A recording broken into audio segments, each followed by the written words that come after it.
Hi everyone, welcome back to Want to Step. I hope you all are doing great. So in today's episode, I'm gonna guide you on how you can turn on dark mode on Snapchat. So to do that, go ahead and open up Snapchat application. Now you'll be up here with the camera section. So this Snapchat function helps you to enable dark mode on Snapchat. Now go ahead and tap on that little profile icon which is appear on the top left corner. So here you can see my snap profile near settings. Now go ahead and tap on that gear icon which is appear on the top right corner.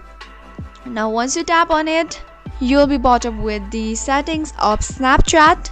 Now if you scroll all the way down, you can see the app appearance. Go ahead and tap on it. So here there are different options which is math system, always light, always dark, custom. As you can see, there are two options which is always light and always dark. So my Snapchat mode is on light mode, so we want to turn on our dark mode. So what we can do is simply tap on always dark. Doing so will successfully help you turn on dark mode on Snapchat. So that's all guys. If you found the video to be helpful and informative, go ahead and subscribe to our channel and also press the notification bell for more updates.